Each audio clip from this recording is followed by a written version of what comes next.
Welcome back to the Agenda Gap Facilitators Field Guide. We're diving into Workshop 8 today. This one feels really pivotal. It absolutely is. We're moving youth from just, understanding policy towards actually influencing it, especially around youth mental health. Exactly. It's a big step. For sure.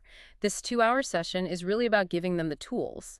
By the end, they should be able to, evaluate evidence, know the policy cycle steps. And know where they can jump in, make a difference. Right. It takes the mystery out of policy change. That's the key goal here, that first step. Okay, so let's talk prep. What do facilitators need to do beforehand? All right, first things first. You'll need to look back at the AWE evaluation results from Workshop 7. Ah, the all results. Right. Yeah. Summarize those. You're going to use them right at the start in the Connect and Open. Okay, so the Connect and Open, how did that kick off? You start with a question, something relatable, like ask them about a school rule or some institutional rule that just, doesn't make sense to them. That's a good way in. Yeah, get some thinking. Then you transition, review that AWE summary you prepped, share those anonymous compliments. It really helps reinforce their progress. Nice. Builds momentum. And then looking back. Just a quick check-in. Ask if they have any additions to their advocacy priority or their support list from last week. Okay. And looking forward.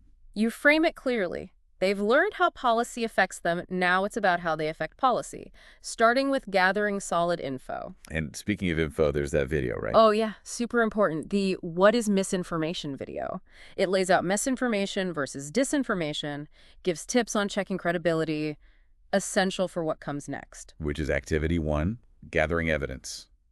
About 30 minutes. Yep. And here's where you introduce the CRAP test. CRA passed. Always memorable. Yeah. Currency, relevance, authority, accuracy, purpose. It's just a really solid way for them to evaluate sources they find. And they use it right away in a scavenger hunt. Exactly. Timed internet scavenger hunt, split them into 2 teams, make it a bit competitive.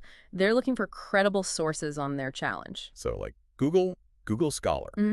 Suggest those, guide them on keywords, their town, youth, mental health, their specific issue, and you give them the CRAP scavenger hunt worksheet. Any delivery tips for facilitators during that hunt? Definitely. Be ready to help anyone not used to, say, academic journals. Check in often, answer questions, encourage them to bring back anything relevant, even if the worksheet isn't totally full. Good point. And participate, too. Yeah, absolutely. Model the process, share what you find. It really helps. Okay, so after finding evidence, they move on to the policy cycle itself. Activity 2. Right. Understanding the policy cycle and making a policy action plan. About 15 minutes for this part. How do you start that? Get them thinking about levels. Is their issue affected by school policy, community, provincial, federal? Makes sense.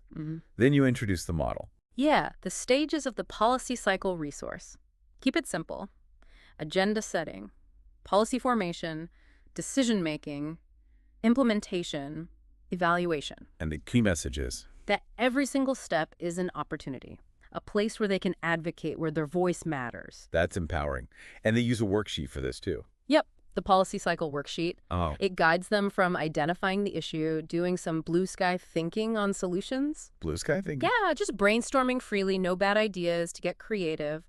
Then it moves to action planning, research, allies, strategies. You ask them directly, what's your issue? What are some solutions? Who could help? Sounds like a lot of info packed in there. It is. So definitely pause often, check for questions, and really help them connect the cycle back to their specific issue. That can be tricky for newcomers. Got it.